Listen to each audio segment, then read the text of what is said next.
Buenas tardes, soy la profesora Mónica Montero y hoy vamos a trabajar reflexionando sobre la educación popular. Lo vamos a hacer apoyándonos sobre una ficha de textos, un fichaje que hicimos en la cátedra, y ustedes tienen al final de la misma los textos originales de los cuales nosotros extrajimos las partes más importantes para que puedan ampliar este tema que es tan interesante, tan potente. Cuando hablamos de educación popular, obviamente estamos hablando de Paulo Freire, quien en América Latina la define como un esfuerzo a favor de la movilización popular o un esfuerzo incluso dentro del propio proceso de movilización y organización popular con miras a la transformación de la sociedad. Esto lo hace en una entrevista que le realiza Rosa María Torres, una pedagoga latinoamericana valiosísima, y él así establece que al menos visualiza dos formas de trabajar en educación popular. Una, trabajar a favor de la movilización en forma independiente de un gran movimiento, ya sea en una biblioteca popular, en un merendero, trabajando a favor de la formación de los sectores más empobrecidos, y la otra es estar dentro de un movimiento revolucionario, como es, por ejemplo, el movimiento de los Sin Tierra, que lucha por cuestiones de transformación social profundas, como son la reforma agraria, como es la redistribución de la riqueza, y que en su interior alberga además una propuesta pedagógica específica de alfabetización y formación para el trabajo de los campesinos de los Sin Tierra.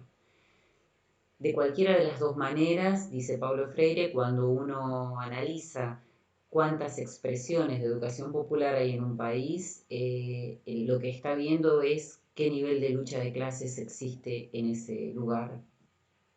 Y va a decir entonces que la educación popular es el esfuerzo en el sentido de movilizar y organizar las clases populares con vistas a la creación de un poder popular, como lo hace, por ejemplo, en nuestro país el MOCASE, el Movimiento de los Campesinos Sin Tierra, el Movimiento de los Campesinos de Santiago del Estero, que por eso se llama MOCASE,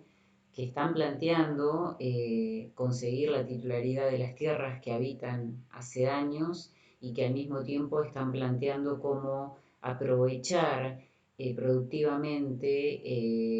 el trabajo con el quebracho y con el algarrobo en formación técnica específica que mantenga los criterios ecológicos que ellos defienden.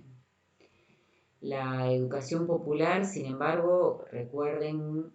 encuentra en Freire una alternativa para acompañar la transformación popular, pero él mismo dice, no es la variable de cambio de la transformación social. Él dice que en la práctica revolucionaria en sí, es decir, si uno participa dentro de un movimiento de transformación social, está educándose para la transformación social. Es decir, la práctica revolucionaria y transformadora es en sí misma pedagógica. Eso es cierto. Lo que no alcanza es sencillamente apoyar un movimiento de educación popular o integrarlo mientras las otras variables sociales siguen intactas y pensar que con eso se va a lograr la transformación social.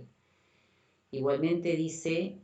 tampoco es una solución quedarnos inmóviles esperando a que llegue la transformación social para recién ahí acoplarnos y participar en educación popular. Él nos invita a que, aunque sea en un proyecto modesto, aunque sea en una propuesta pequeña, en un galpón cultural, en una biblioteca, que participemos, que reconozcamos qué espacios existen dentro de lo social para que podamos acompañar políticamente este esfuerzo de educación popular.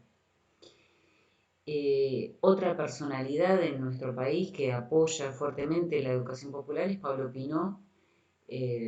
Lo conocemos ya de varios textos que trabajamos en la cátedra. Pablo Pinó además apoya la red de educadores populares y él mismo encuentra muy difícil definir qué es educación popular. Él va a decir que educación popular tiene la doble complejidad de tener que definir qué es la educación, que ya de por sí es algo muy complejo, y al mismo tiempo agregarle el adjetivo popular implica pensar qué es pueblo. Y él dice, pueblo tiene connotaciones tan imbricadas, tan complicadas como pensarlo desde lo económico, es decir, pueblo es el proletario, pueblo es el explotado, pueblo es la fuerza de trabajo. Al mismo tiempo tiene una connotación política muy fuerte, pueblo es asociado al que milita o adhiere a determinados partidos políticos. Al mismo tiempo tiene una mirada cultural, es popular aquello que puede identificarse con determinadas costumbres, con orígenes. Por lo tanto, él dice, lo que voy a hacer es definir educación popular por 5 características que son propias. Y él dice que son los sujetos a los que se dirige, los conocimientos a impartir, las finalidades, las formas y los métodos y las entidades educativas. Respecto a la primera característica que define la educación popular, según Pablo Pinot, los sujetos a los que se dirige son, en la educación popular, sujetos adultos que no han tenido la oportunidad o han sido expulsados en las edades esperadas para el sistema educativo de recibir la propuesta pedagógica, entonces la reciben de adultos. Los conocimientos a impartir tienen que ver no con lo que el diseño curricular establece para el sistema educativo argentino, que a veces es demasiado uniforme, sino que tiene que ver con una propuesta de contenidos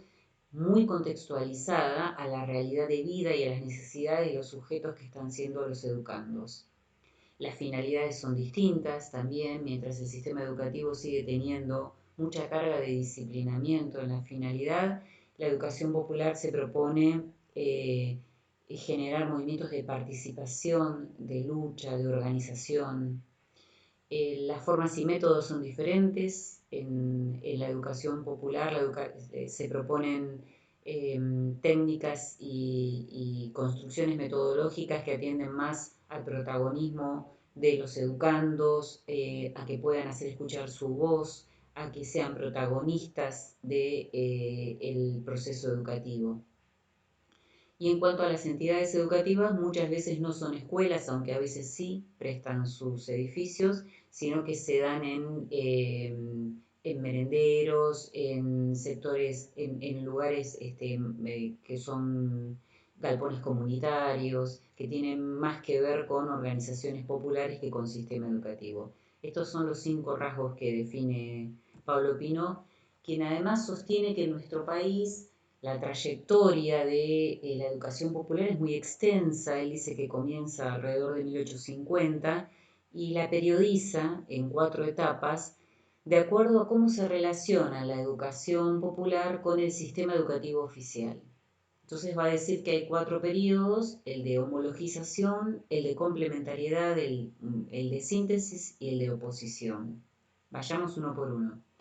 El primero, el de homologización, que se desarrolla entre 1850 y 1900, tiene como protagonista, como uno de los protagonistas, a Domingo Faustino Sarmiento. Recuerden que él bregaba por una educación popular y cuando decía educación popular lo expresaba además escribiendo un libro muy reconocido de él que fue Educación Popular, en el cual se deja entrever que lo popular lo asocia a la masividad, a que fuera una escuela que incluyera a todo sujeto, toda persona educable. El mismo Pinot nos señala que esto es más que nada una expresión retórica, ya que la masividad ya había quedado truncada al momento en que él apoyó la eliminación y la exclusión de amplios sectores sociales como son los pueblos originarios y los gauchos que él consideraba indómitos. El segundo periodo que nombra Pinot es el de la complementariedad, se desarrolla entre 1900 y 1943 y se destaca el florecimiento de las asociaciones de la sociedad civil que proponen educación popular. Aparecen muchas propuestas de educación popular desde los gremios, desde el anarquismo, desde el socialismo, y le llama complementariedad porque el Estado las observa y las acompaña muchas veces con concesión de inmuebles, con subsidios, se apoya a la educación popular, así como algunas entidades de la educación popular invitan a que se participe en las asociaciones cooperadoras de las escuelas estatales. Entonces hay una complementariedad entre ambos circuitos educativos. En nuestra diapositiva, uno de los ejemplos de educación popular, Alicia Moró, que fue una de las primeras mujeres que dio educación sexual, que atendía sobre todo a la profilaxis, desde el hospital público en el que trabajaba, ya que después de ser maestra fue médica. Y como decíamos, lo llamativo es la complementariedad en este periodo, es decir, así como hay asociaciones que apoyan la alfabetización de inmigrantes, hay casas maternales, uno de los presidentes más destacados de este periodo, Hipólito Yrigoyen, se acercó y brindó apoyo a estas sociedades de educación popular. Para Pablo Pinó, la síntesis, el mejor intento de síntesis que hubo en toda la historia de la educación fue el que se desarrolló en los dos primeros gobiernos peronistas, entre el 43 y el 55, en el cual el gobierno siguió a cargo de la instrucción pública, del sistema educativo como lo entendemos hoy, pero al mismo tiempo tuvo la capacidad de diversificar la propuesta educativa y que la escuela ocupara espacios y desarrollara formas que eran anteriormente de la educación popular. Y así se inauguraron, por ejemplo, escuelas fábricas en las cuales las mujeres que trabajaban en una fábrica textil no solo eran alfabetizadas después del horario laboral en la misma fábrica, sino que además se le desarrollaba una propuesta de saberes técnicos específicos que le daban un título al final de unos años de oficial costurera reconocido por el Ministerio de Educación. Es decir, estas propuestas que se acercaban a la educación popular por el formato, por el contenido, por la finalidad, tenían un título reconocido por el sistema educativo. Esto también fue acompañado por propuestas de educación integral que incluían, por ejemplo, la educación física, que anteriormente no existía en la escuela, o la formación técnica, que anteriormente tampoco se incluía dentro de las posibilidades del secundario. La educación física hizo que también se hicieran propuestas educativas diferentes, como las que eran los veranos en Chapadmalal, que permitían a los chicos desarrollar toda la parte de educación física y de cuidados del cuerpo en hoteles de Mar del Plata, acompañados por maestras y por profesores de educación física en el verano, que aparecieran emprendimientos monotécnicos, enseñanza monotécnica, que significaba que el Estado organizaba una escuela técnica específica, por ejemplo en el Chaco, para que fuera de explotación del algodón y que una vez formada toda la juventud y todos los adultos en esa especificidad se transformara en otra propuesta monotécnica de explotación del azúcar en Tucumán y que así hubiera propuestas ajustadas a las necesidades regionales. Y también en este periodo se creó la Universidad Obrera Nacional, uno de los mejores intentos de hacer más popular la universidad que hasta ese entonces seguía teniendo rasgos de elitismo y que después se transformaría en la UTN. El periodo siguiente que presenta Pinó se desarrolla entre 1955 y 1983, un periodo largo con muy frecuentes interrupciones militares de los gobiernos democráticos y con proliferación de propuestas de educación popular. Recuerden que es el momento más fructífero en la obra de Paulo Freire y de todas las teorías que son crítico-reproductivistas y que implicó también el surgimiento del movimiento de la teología de la liberación, una rama de la Iglesia Católica que va a apoyar sobre todo a los más pobres y que significó para los gobiernos dictatoriales una propuesta considerada subversiva y que fue perseguida, cuyos representantes fueron torturados y fueron desaparecidos. Así como en el sistema educativo estos gobiernos tenían una forma de gestión muy autoritaria, la propuesta de educación popular era vista como lo opuesto a lo que debía ser la educación y con ese fin fue que se persiguió y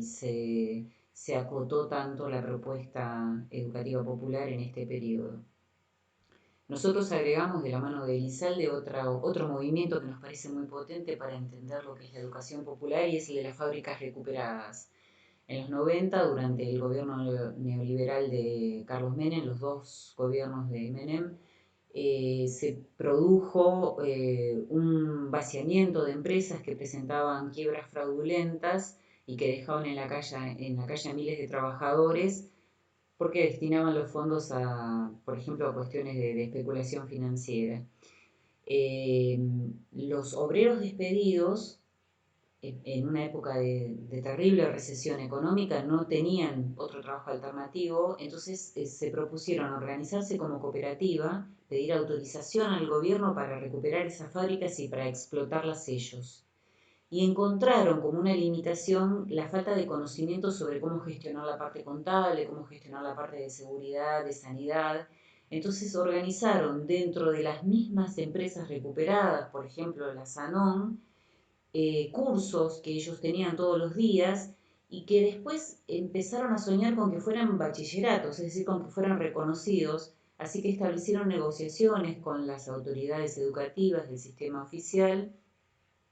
y llegaron a armar un diseño curricular a la medida de esas fábricas, con los contenidos que necesitaban para seguir trabajando en esas fábricas, pero complementados con saberes que eran considerados curriculares básicos o mínimos por el Ministerio de la Educación, el Ministerio de Educación que no solamente les reconoció un título oficial cuando terminaban de hacer este bachillerato, sino que además subsidió los sueldos de maestros y profesores que trabajaban en los 90 en estos bachilleratos de fábricas recuperadas. Las fábricas recuperadas, a su vez, generaron eco en otras organizaciones sociales que empezaron a expresar la necesidad de sus miembros de formar dirigentes, de formar al interior de sus movimientos sociales espacios de educación popular y aparecieron muchas manifestaciones de escuelas y espacios culturales de diferentes características. En los 90 también se da otro hecho que dispara mucho a la reflexión de la educación popular y es el retorno a Brasil de Paulo Freire. Paulo Freire había estado en el exilio obligado y cuando vuelve a fines de 1980 a Brasil, se le ofrece ser secretario de Educación de San Pablo, desde el Partido de los Trabajadores, del Estado de San Pablo. Y él se ve en la encrucijada de tener que aceptar que quien denostara tanto la escuela, criticándola fuertemente por las formas bancarias, tuviera en sus manos la propuesta de ahora gestionarla, para cambiarla. Y él la acepta incluso siendo muy criticado y él mismo dice,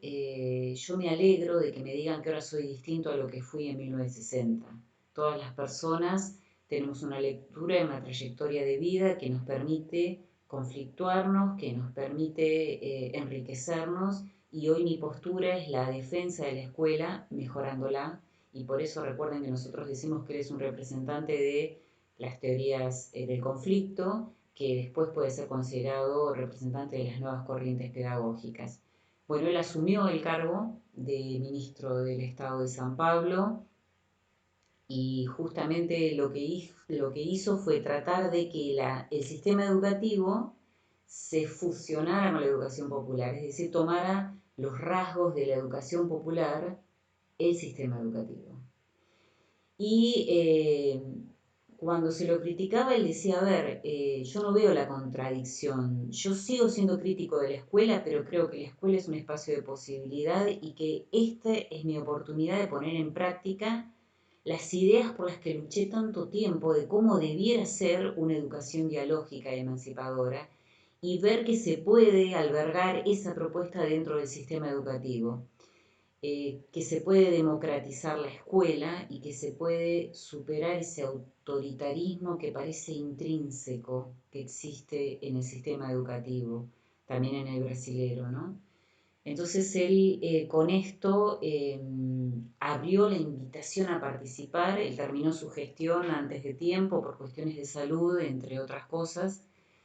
y reconoció que ni siendo él ministro de Educación del Estado de San Pablo había logrado convencer a todos los docentes y a todas las comunidades de la necesidad de democratizar la escuela.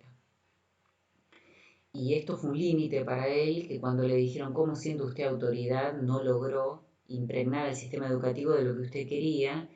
y él decía que logró mucho porque logró abrir la escuela a la comunidad y eso es fundamental,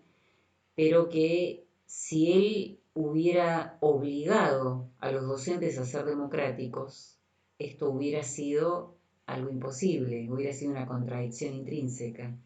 Y él decía, en verdad es imposible imponer autoritariamente la democracia.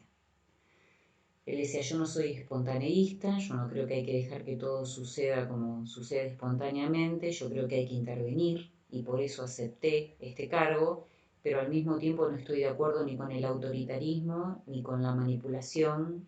como modo de gestionar una escuela que pretende ser democrática. Por lo tanto, él dijo, yo intervine, hasta acá pude hacerlo, queda mucho pendiente por hacer, los invito a que sigan interviniendo, a que sigan entrando a las escuelas, a que sigan ejerciendo lugares de autoridad, siempre desde el postulado de respetar la libertad de los otros, respetar la dignidad de los otros, y siempre pensando que la forma de trabajar en educación, si lo que queremos es una educación problematizadora, dialógica, emancipadora, no puede alejarse de la democracia, tiene que ser fundamentalmente democrática, tiene que sostener un diálogo abierto y tiene que basarse en nuestra valentía. Nos quedan cosas para ver, educación popular, las vamos a ver la clase que viene, tienen que ver con el método de alfabetización, que él mismo decía no es método, porque no es único, porque no es prescriptivo, porque debe adaptarse, tiene que ser una palabra más flexible que método, con las formas en las que él alfabetizaba, pero bueno, por hoy terminamos nuestro acercamiento a lo que es la educación popular. Les agradecemos mucho su atención y esperemos que les interese como para seguirla a lo largo de la carrera. Es una propuesta que van a ver en diferentes materias y es una invitación interesantísima para repensar la educación. Muchas gracias.